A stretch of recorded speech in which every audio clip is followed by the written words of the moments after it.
dibuat oleh Ahmad Tohari. Saya Ejika Ambia akan membacakan novel Ronggeng Dukuh Paruk bagian 1, yaitu Catatan Buat Emak. Saya Nadia akan menceritakan novel judul 2, yaitu Lintang Kemukus Dini Hari. Saya Ragil Apriani Anjali akan menceritakan bagian 3 yang berjudul Jantera Biang Lala. Selamat menyaksikan. Di sini saya akan membacakan sinopsis novel Ronggeng Dukuh Paruk bagian 1, yaitu Catatan Buat Emak. Di sebuah tempat di pertengahan sawah ada sebuah desa bernama Dukuh Paruk. Moyang dari semua desa Dukuh Paruk adalah Ki Secamanggala. Di sana terdapat 3 anak laki-laki dan 1 perempuan yang akan menjadi ronggeng nantinya. Anak laki-laki tersebut adalah Warta, Darsun, dan Rasus. Dan anak perempuan yang akan menjadi ronggeng Serintil. Serintil adalah seorang anak yatim piatu sejak masih bayi. Orang tuanya meninggal karena bencana malapetaka tempe bongkrek beracun pada beberapa tahun yang lalu. Pada malapetaka tersebut, banyak orang Dukuh Paruk yang meninggal keracunan tempe bongkrek tersebut, termasuk ayah Serintil, ibu Serintil, dan orang tuanya Rasus. Kemudian Serintil sangat menyukai menari dan tariannya sangat bagus. Serintil diserahkan oleh kakeknya sekarya kepada dukun ronggeng yaitu Kertareja. Setelah itu dia menjadi ronggeng dan mengadakan beberapa pentas di pedukuhan tersebut. Setelah 2 bulan menjadi ronggeng, masih ada 2 tahapan yang harus dilalui oleh Serintil untuk menjadi ronggeng yang sebenarnya. 1, dimandikan di dekat makam Ki Secamanggala. Yang kedua adalah buka kelambu. Buka kelambu adalah sayembara untuk laki-laki yang mampu membayar syarat yang telah ditentukan oleh Kertareja, yaitu sekeping ringgit emas. Orang yang mampu membayarnya dapat merasakan virginitas dari ronggeng tersebut. Setelah buka kelambu itu dilakukan, Rasus menjadi kecewa dan benci lantaran Serintil sudah menjadi ronggeng. Akhirnya Rasus memutuskan untuk meninggalkan Dukuh Paruk dan tinggal di Pasar Dauan. Saat itu terjadi perampokan di mana-mana. Pasar Dauan menjadi sepi. Karena perampokan tersebut, datang para penjaga tentara yang ditugaskan untuk mengawasi dan menjaga Pasar Dauan. Saat mereka datang melihat Rasus, mereka meminta bantuan kepada Rasus untuk mengangkat barang persediaan. Rasus dengan semangat membantu mereka memindahkan barang-barang tersebut sehingga selesai dengan cepat. Karena kegigihan Rasus, Sersan Slamet menjadikan Rasus sebagai kacungnya. Karena anggota terbatas, Sersan Slamet menyuruh Rasus untuk menjaga dan mengawasi kampung Dukuh Paruk dengan Kopral Pujo. Saat sedang mengawasi, datang sekelompok perampok ke Dukuh Paruk untuk merampok rumah Serintil. Saat itu dengan keberaniannya Rasus membunuh 2 orang perampok dan yang lainnya kabur. Setelah mengalahkan perampok tersebut, Rasus meminta izin kepada Sersan Slamet untuk tinggal di Dukuh Paruk beberapa hari.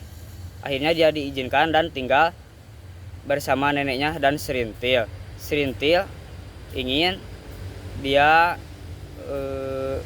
menikah dengan Rasus dan dia siap meninggalkan ronggeng untuk menjadi istrinya. Tetapi Rasus menolak dan dia berangkat kembali ke markasnya. Di sini saya akan menceritakan sinopsis dari dongeng Dukuh Paruk buku 2, yaitu yang berjudul Lintang Kemukus Dini Hari. Pada bab pertama menceritakan Serintil yang ditinggalkan oleh sang pemuja hati, yaitu Rasus, tanpa rasa salah apapun. Dengan hal itu, Rasus Serintil berniat untuk berhenti dari dunia ronggeng. Lalu dia pergi ke pasar Dauan dan mengunjungi salah satu warung lontong. Di sana dia ditawarkan makan oleh pemilik warung tersebut, tetapi Serintil menolaknya dan hanya meminta diberikan air putih saja.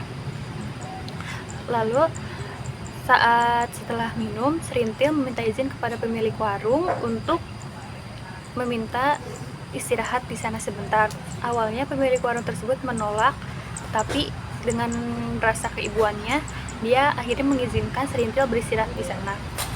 Lalu pada saat Serintil meninggalkan pasar Dauan, dia bertemu dengan salah satu temannya Rasus, yaitu Kopral Pujo. Dia menanyakan kepada Kopral Pujo di mana Rasus berada, tapi Kopral tersebut tidak tahu. Setelah mengetahui itu, Serintil pergi meninggalkan Kopral Pujo sendirian dan menemui pengamen yang bersuami istri itu untuk menyanyikan lagu untuknya. Hingga dini hari, kedua pengamen tersebut meminta Serintil untuk berhenti karena merasa capek. Setelah itu, Serintil pergi ke rumah Sakarya dan beristirahat di sana. Pada bab 2 ini, Serintil semakin tidak enak badan. Kemudian Tampi datang ke rumah Sakarya membawa bayi bernama Goder. Serintil meminta Tampi untuk menyerahkan Goder kepadanya untuk diasuh. Pada saat menggendong Goder, Serintil mendengar suara motor milik Sakarya, kemudian datang ke rumah Nyai Kartareja untuk menemui Marsusi. Di sana, Serintil menolak ajakan Marsusi untuk melayaninya, lalu kemudian kembali ke rumah Sakarya. Pada bab ketiga ini, Pak Ranu datang ke Duku Paruk untuk menemui Serintil. Di sana dia mengajak Serintil untuk meronggeng di acara 17 Agustusan. Lalu awalnya Serintil tidak setuju, tapi karena ada suatu hal dia menerima ajakan tersebut. Lalu Marsusi pergi ke tepi pantai untuk menemui Patarim. Di sana dia disambut dengan ramah oleh Patarim dan disuruh masuk. Di dalam dia menemukan seorang pemuda bernama Dilam dan menanyakan apa tujuannya ke sana. Lalu Dilam menjawab bahwa tujuan dia ke sana ingin mencelakai pemilik ladang jagung karena kedua kerbaunya mati disebabkan keracunan yang disebabkan oleh pemilik ladang jagung tersebut. Ketika ditanya balik, Marsusi tidak menjawabnya dan mengalihkan lalu tertidur. Pada saat terbangun, dia tidak menemukan Dilam di sampingnya.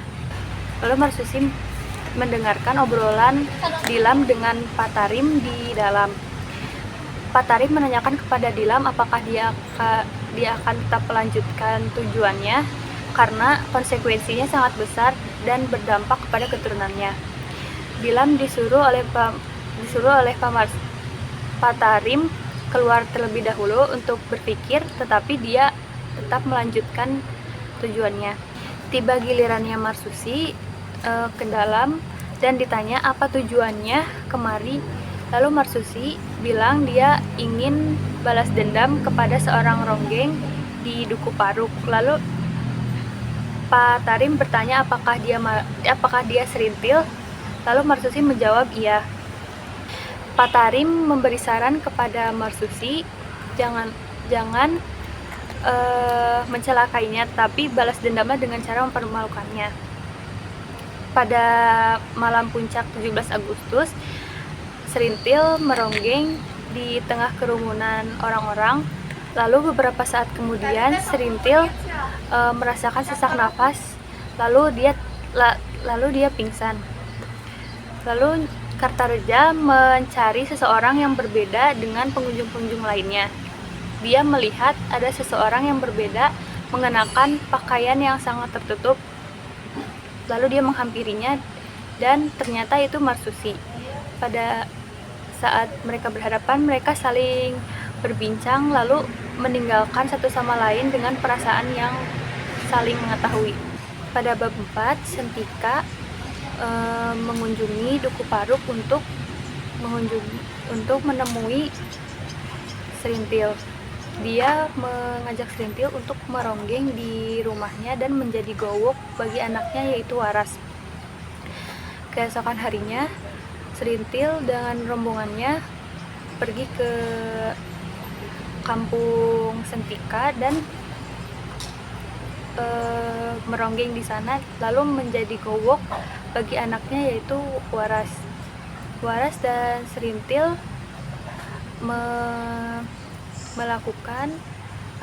melakukan dan bermain bagaimana selayaknya suami dan istri.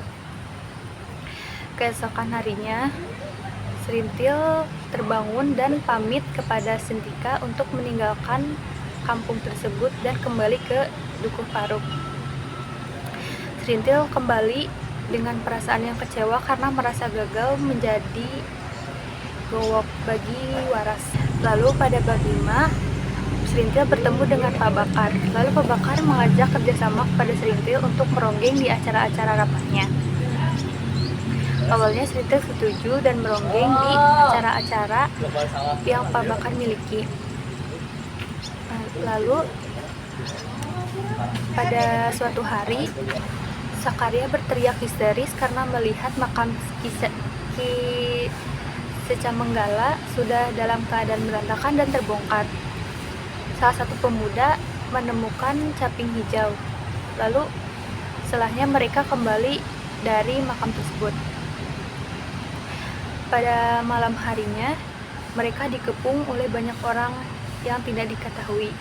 Keesokan harinya, Serintil dan rombongan lainnya berkumpul di rumah Sakaria. Serintil mengajukan diri untuk pergi ke kantor polisi. Saat tiba di kantor polisi, Serintil bertanya apakah salah mereka. Lalu polisi tersebut menjawab mereka termasuk ke dalam list tahanan. Pada saat Serintil dan yang lainnya ditahan di penjara, Duku Paruk terjadi kebakaran besar dan warga lainnya berlarian keluar desa tersebut. Mereka melihat dari sisi sawah bahwa Duku Paruk sudah terbakar habis. Halo, assalamualaikum warahmatullahi wabarakatuh. Di sini saya akan melanjutkan ronggeng Duku Paruk bagian 3 yang berjudul Jantera Bianglala. Di buku ini awalnya menceritakan mengenai keadaan Rasus di bagian ketentaraan, yang mana Rasus mulai merindukan kampung Duku Paruknya, terlebih neneknya. Dan akhirnya Rasus pun meminta izin kepada kapten di sana untuk cuti agar bisa pulang ke Duku Paruk. Namun sudah beberapa kali Rasus mencoba dan Rasus mendapati banyak sekali penolakan. Pada akhirnya Rasus pun dipukul oleh kapten sebanyak 3 kali sampai pingsan, dan setelah bangun akhirnya sang kapten memberikan surat perizinan bahwa Rasus diperbolehkan untuk pergi cuti. Di sana Rasus pun langsung membersihkan lukanya dan langsung bergegas mempersiapkan diri untuk pulang ke Duku Paruk. Setelah sampai di Duku Paruk, ia bertemu dengan Sersan Pujo dan Sersan Pujo pun mengantarkan Rasus ke rumah neneknya. Di sana keadaan Duku Paruk sudah benar-benar sangat berbeda karena peristiwa pembakaran pada tahun 1965 yang meluluhlantahkan semua seisi Duku Paruk sampai rata ke tanah. Namun Duku Paruk berhasil bangkit kembali dengan membentuk kembali rumah-rumah sederhana di Duku Paruk. Dan di sana adalah rumah nenek Rasus yang tertimbun dengan pepohonan. Saat masuk, orang-orang di sana kaget dan takut. Namun akhirnya suasana pun mencair. Di sana nenek Rasus hanya bisa tertidur di dalam ranjang, tidak bisa ngapa-ngapain. Bahkan untuk buang air besar, buang air kecil pun masih di tempat tidur. Akhirnya warga pun meninggalkan Rasus sendiri bersama neneknya. Di sana Rasus tidak banyak berbicara apa-apa, dan tidak lama dari itu keesokan harinya nenek Rasus meninggal dunia. Setelah itu terjadilah pemakaman. Di sana setelah pemakaman itu Rasus sempat berbicara bersama Sakaria, dan Sakaria meminta tolong kepada Rasus untuk membantu mencari Serintil yang sampai saat ini masih dipenjarakan. Sebetulnya hampir seluruh warga dari desa Duku Paruk itu sempat dipenjarakan, namun hanya berlangsung 2 bulan. Seperti Sakarya, Kartareja, namun hanya 2 bulan. Sedangkan Serintil masih ditahan sampai sekarang dan tepatnya pun tidak diketahui di mana keberadaan Serintil. Nah, Sakarya bilang kalau dan yakin hanya Rasuslah satu-satunya orang yang dapat membantu menemukan Serintil, dan akhirnya mau tidak mau Sakarya pun Rasus pun membantu Sakarya untuk mencari Serintil. Ia menemui Sersan Pujo dan akhirnya Sersan Pujo pun memberitahu keberadaan Serintil. Sersan Pujo bilang bahwa Serintil berada di kota Eling-Eling. Akhirnya Rasus pun pergi ke kota Eling-Eling, menaiki truk nebeng, numpang truk. Terus akhirnya setelah sampai sana, Rasus bilang kalau Rasus itu kacung dari sebuah kapten di tempat lain gitu, dengan memberikan identitas militernya. Akhirnya ditertawakanlah Rasus di sana, tapi akhirnya Rasus pun diizinkan untuk masuk ke dalam, dan Rasus pun akhirnya meminta izin kepada para penjaga di sana untuk bisa menemui Serintil. Dan akhirnya dikeluarkanlah beberapa persyaratan, yaitu dengan jangka waktu 10 menit Rasus boleh berbicara dengan Serintil, dengan syarat harus menuliskan semua yang mereka bicarakan dalam secari kertas. Akhirnya pergilah Rasus masuk untuk bertemu Serintil. Di sana ia melihat ada Serintil dan akhirnya Serintil pun menangis. Lalu setelah menangis, akhirnya Rasus merasa kasihan dan akhirnya mereka tidak berbicara apapun. Mereka hanya saling tatap menatap dan Serintil pun tidak mau berbicara apapun karena malu. Dan akhirnya 10 menit pun berlalu, Rasus dijemput oleh para penjaga. Di sana Rasus berontak karena merasa dia belum mempunyai cukup waktu untuk bertemu dengan Serintil. Namun apa boleh buat, waktu sudah berakhir. Akhirnya saat sampai ke depan pintu penjagaan, komandannya marah karena isi kertas tersebut kosong, tidak ada apa-apa. Di sana Rasus mencoba menjelaskan bahwa Rasus benar-benar tidak berbicara apapun dengan Serintil, tapi komandan tersebut tidak percaya. Akhirnya di sana Rasus kembali dipukul lagi oleh sang komandan. Nah, setelah itu masuk ke bab 2. Di bab 2 ini diceritakan tentang Serintil yang pulang dari arah sawah berlari dengan bersemangat ke Duku Paruk. Akhirnya dikelilingilah oleh warga-warga Duku Paruk. Di sana ia melihat ada Goder yang saat dulu umur 2 tahun diasuhnya. Sekarang sudah tidak mengingat Serintil sama sekali karena memang Serintil sudah kurang lebih 2 tahun dipenjarakan di kota Eling-Eling. Nah, lalu akhirnya Serintil pun melakukan berbagai pendekatan dengan Goder agar bisa mengingat kembali Serintil. Terus akhirnya Tampi juga membantu dengan cara menjelaskan kepada Goder bahwa ini juga emak kamu gitu. Terus akhirnya Goder pun percaya dan akhirnya Goder meminta Serintil untuk menemani dia membeli jajanan ke Pasar Dawan. Berangkatlah Serintil dan Goder ke Pasar Dawan. Di sana warga-warga pasar yang awalnya sering berbincang-bincang bersama Serintil merasa heran dengan perubahan perilaku dari Serintil yang benar-benar berbeda dengan zaman dulu. Lalu akhirnya setelah itu Serintil pergi membeli beberapa jajanan bersama Goder. Di sana diceritakan tentang Sakarya yang meninggal dunia. Di sana juga akhirnya Serintil tuh kebingungan setelah Sakarya meninggal dunia, dan Kartareja pun menjadi pemimpin tertua di Duku Paruk. Nah, di sana Nyai Kartareja pergi ke Wanakeling untuk menemui Marsusi untuk memberitahukan bahwa Serintil sudah pulang ke Duku Paruk, dan di sana Nyai Kartareja bilang bahwa Serintil sudah pulang, namun perilakunya benar-benar berbeda. Di sana Nyai Kartareja memberitahu bahwa Serintil sudah kembali ke Duku Paruk dan meminta kepada Marsusi untuk kembali mendekati si Serintil gitu. Tapi si Marsusi ini merasa tidak berani untuk mendatangi Duku Paruk. Akhirnya ia bertanya, meminta saran kepada Nyai Kartareja bagaimana cara untuk bertemu Serintil gitu. Akhirnya Nyai Kartareja pun bilang kalau Serintil itu masih perlu wajib lapor ke kota Eling-Eling. Akhirnya Marsusi pun menerima hal tersebut. Akhirnya ia langsung menemui Darman, penjaga pertahanan di Eling-Eling. Nah, di sana ia berbincang tentang menanyakan kapan saja Serintil harus laporan gitu.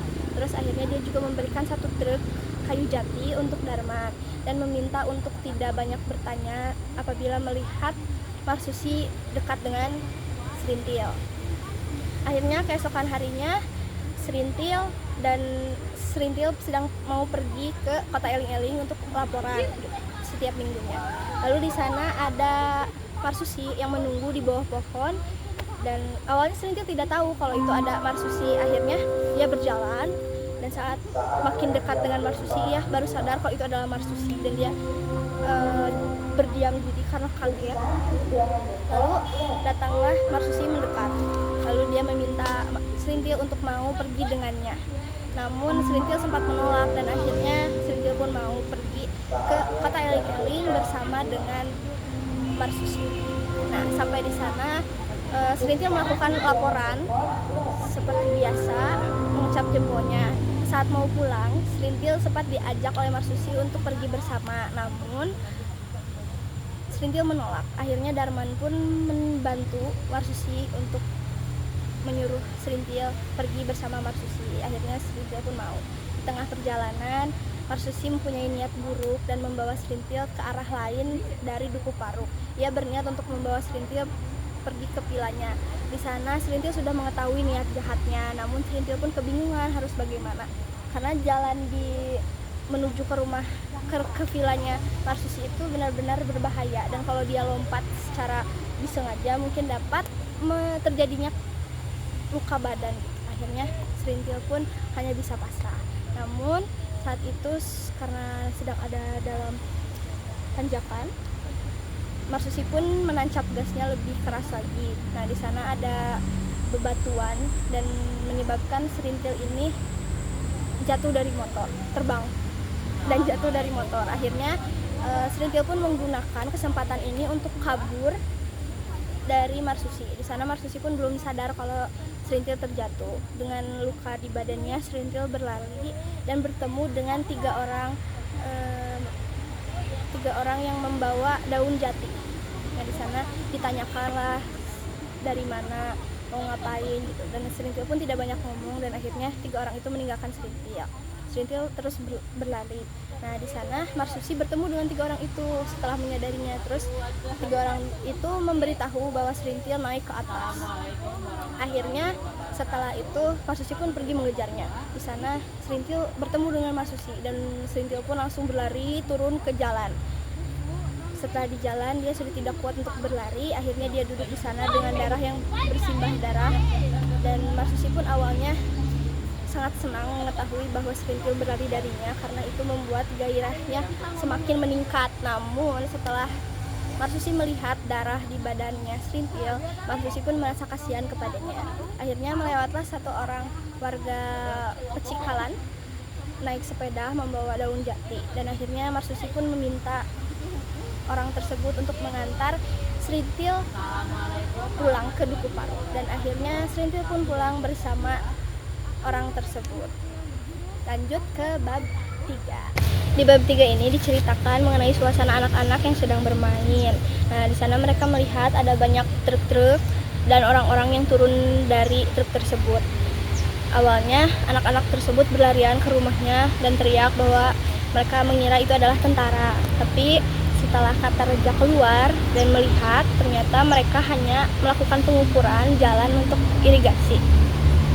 Akhirnya anak-anak pun dengan kepenasarannya mereka berkumpul ke sekitaran arah pengukuran untuk melihat proses pengukuran tanah tersebut. Di sana pada waktu istirahat ada Tamir dan Diding yang sedang melihat dengan teropong dan melihat adanya Serintil. Di sana mereka mulai jatuh cinta dan mengajak Bajus untuk ikut melihat Serintil. Sorenya, Tamir dan Diding mendatangi rumah Serintil. Namun, Serintil tidak terlalu banyak merespon. Dan akhirnya, mereka pun meminta tempat untuk tidur.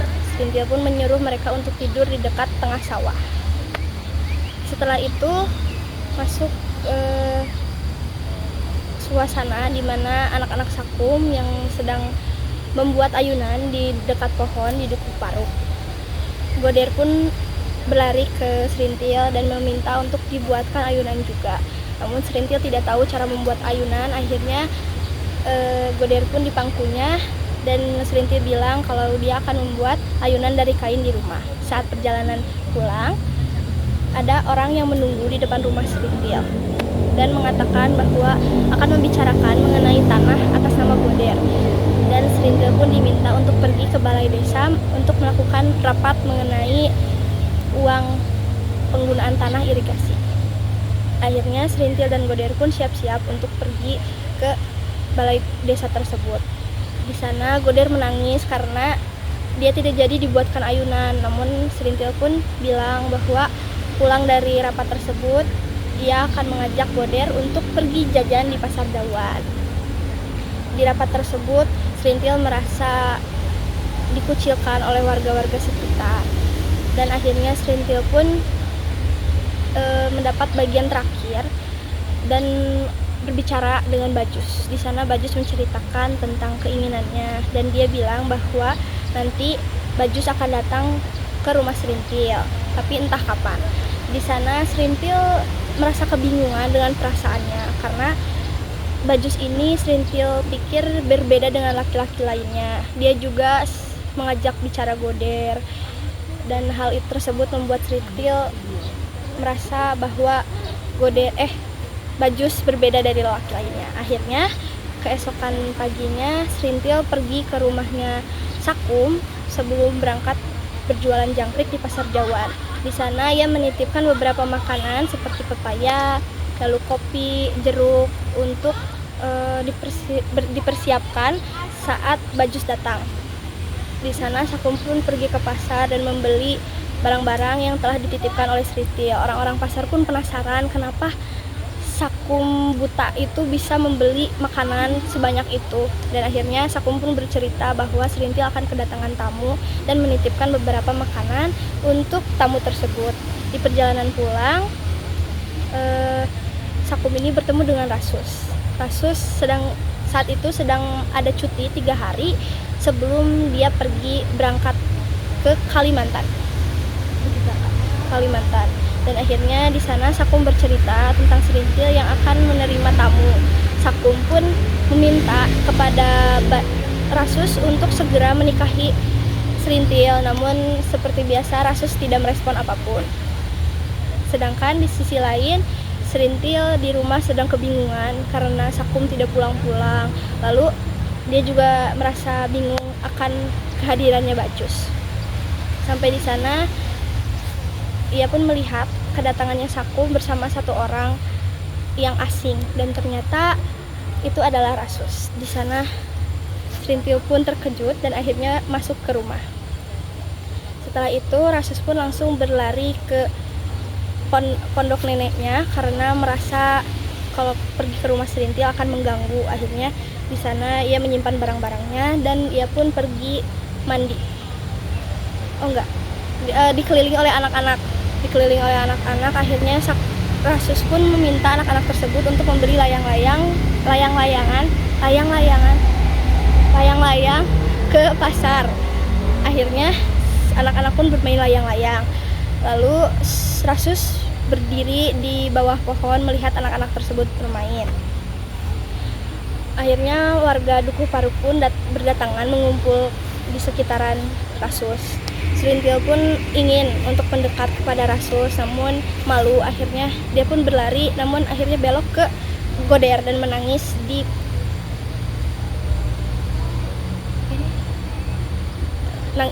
kepada Goder. Akhirnya Kartareja pun melihat suasana tersebut, akhirnya menyuruh warga-warga sekitar untuk pergi untuk meninggalkan Rasus dengan Serintil. Akhirnya melihat Serintil yang menangis, Rasus pun membawa Serintil pergi ke rumahnya. Di sana ia duduk dan berbincang-bincang. Serintil pun menawarkan beberapa makanan yang ia beli di pasar, namun Rasus menolak karena Rasus tahu itu makanan untuk tamu yang akan datang ke rumahnya Serintil. Akhirnya di sana Rasus pun pergi mandi. Setelah mandi, ia mengelilingi beberapa rumah-rumah di sekitaran Dukuh Paruk. Pada malam hari, Rasus berdiri di depan rumahnya Serintil dan mendengar perbincangan Serintil dengan Goder sebelum tidur. Di sana Goder bilang dan menanyakan tentang Rasus. Dan Goder pun bilang kalau bertanya kepada Serintil, "Mas suka sama tentara ya?" Terus akhirnya Serintil pun hanya terdiam. Mendengar percakapannya dengan Goder, Rasus pun pergi meninggalkan rumah Serintil. Pada pagi harinya, dia langsung pergi ke rumah Kartareja dan berkata bahwa dia akan segera pergi dari Dukuh Paruk. Dan Kartareja pun meminta untuk Rasus segera menikahi Serintil, tapi ia menolak karena ia bilang dia akan pergi ke Kalimantan. Akhirnya Rasus pun menitipkan pesan kepada Kartareja bahwa bila ada pria lain yang benar-benar sungguh-sungguh dengan Serintil, maka Rasus meminta untuk Kartareja membantunya. Apabila pria tersebut bermain-main, harap tolak atas perintah saya. Dan akhirnya Rasus pun pergi untuk menjalankan tugasnya di Kalimantan. Selanjutnya kita masuk ke bab 4. Di bab ini dijelaskan tentang perubahan-perubahan Dukuh Paruk yang mulai berubah ke gaya hidup yang lebih modern. Di sana juga dijelaskan kedekatan-kedekatan Bajus dan Serintil. Lalu di sana juga Bajus dan Serintil ini melakukan berbagai hal bersama seperti pergi ke pantai. Lalu Bajus juga membantu Serintil membangun rumah. Setelah itu Bajus mengajak Serintil untuk pergi ke sebuah rapat yang berisikan orang-orang penting. Di sana Serintil kaget dan merasa kebingungan karena akan diajak oleh Bajus pergi ke suatu rapat penting. Akhirnya mereka berangkat ke kota Eling-Eling dan sempat mampir ke rumahnya Bajus. Di sana Serintil sangat senang karena akhirnya dia bisa melihat rumah dari seorang Bajus. Di sana Serintil duduk di ruang tamu dan melihat keadaan rumah dari Bajus. Di sana rumahnya itu berantakan. Terus tanamannya juga kering seperti tidak pernah disiram, dan di sana muncullah perasaan keibuan ingin untuk membereskan rumah tersebut. Akhirnya lamunan tersebut dibangunkan oleh Bajus dan meminta untuk segera pergi. Di sana di perjalanan Bajus bercerita bahwa rapatnya mungkin akan sampai pagi gitu dan menanyakan haruskah kita menginap atau tidak, dan Serintil pun menyarankan mau semalam apapun kita pulang, tetap langsung pulang saja ke Dukuh Paruk. Setelah sampai di sana, mereka pun mampir ke sebuah villa. Villanya berseberangan dengan hotel yang mengadakan rapat. Di sana Serintil akan menunggu sampai rapat selesai. Lalu akhirnya Bajus pun bilang kepada Serintil bahwa ia akan melaksanakan rapat di hotel sebelah. Lalu bila ada waktu yang kosong, nanti si Bajus akan mampir untuk menemui Serintil. Akhirnya pergilah Bajus ke hotel tersebut. Di sana ia menyiapkan untuk rapat dan lain sebagainya. Saat acara dimulai, Bajus sempatkan untuk pulang ke villa tersebut untuk mengecek keadaannya Serintil. Di sana juga ia membelikan sate ayam untuk Serintil karena tahu Serintil belum makan dari siang. Terus setelah itu Bajus pun berbincang-bincang mengenai Belenggus atau bosnya, bahwa Belenggus akan datang ke villa tersebut untuk menemui Serintil. Dia adalah orang kaya dengan mobil yang banyak. Dan akhirnya Bajus pun kembali ke hotel tersebut untuk melakukan rapat. Setelah selesai rapatnya, ia langsung mendekati Belenggus dan Belengur lalu berbicara mengenai proyek. Namun ternyata proyek itu sudah diambil oleh orang lain. Akhirnya sesuai kesepakatan, Bajus pun hanya menerima setengahnya. Lalu Bajus pun bertanya kepada Belengur akan tidur di mana, dan Belengur malah balik bertanya kepada Rasus karena harusnya hal-hal tersebut sudah disiapkan oleh Bajus. Akhirnya mereka pun pergi ke villa tersebut. Di sana juga di perjalanan menuju villa tersebut juga Bajus memberikan foto-foto Serintil kepada Belengur. Nah, setelah masuk ke sana, Serintil pun bertemu, mereka berbincang-bincang bertiga. Setelah itu Bajus pun pamit untuk pergi lagi ke hotel karena ada suatu hal yang perlu diuruskan, dan akhirnya Rasus pun bertanya kepada Belengur apakah nanti akan kembali lagi ke sini, dan katanya iya. Lalu Belengur pun meninggalkan villa tersebut. Di sana akhirnya Bajus pun berbicara dengan Serintil agar Serintil tidak terlalu kaget. Di sana dia menceritakan dan menjelaskan apa yang akan dia lakukan. Di sana Bajus bilang bahwa dia telah membantu Serintil dengan banyak hal, mulai dari membangun rumah, mengajaknya pergi tamasya, dan Bajus hanya ingin meminta satu hal kepada Serintil. Di sana Serintil pun dengan semangat dan siap untuk memberikan apapun kepada Bajus. Namun ternyata Bajus pun mengatakan bahwa Serintil perlu menemani tidur si Belengur ini. Dan di sana Serintil pun kaget dan langsung menangis berlari ke kamarnya. Nah, di kamarnya pun Serintil menangis. Lalu Bajus ini mengikuti Serintil ke kamar tersebut dan mencoba membujuk Serintil untuk mau melakukan hal tersebut, karena apabila tidak, Bajus takut dia akan kehilangan pekerjaannya. Nah, di sana akhirnya Bajus pun memarahi Serintil dan mengingatkan bahwasannya Serintil itu berasal dari desa terpencil dan dia harus tahu diri gitu. Tapi akhirnya Serintil pun tidak bisa berkata-kata apa-apa, dan Bajus pun mengancam bahwa Serintil akan dibawa kembali ke kota Eling-Eling. Akhirnya Bajus pun mengunci si Serintil di kamar tersebut. Tak lama dari itu Belengur pun menelepon Bajus untuk datang ke hotel. Nah, setelah di sana dia baru mengetahui ternyata Bajus sudah membooking hotel di sana.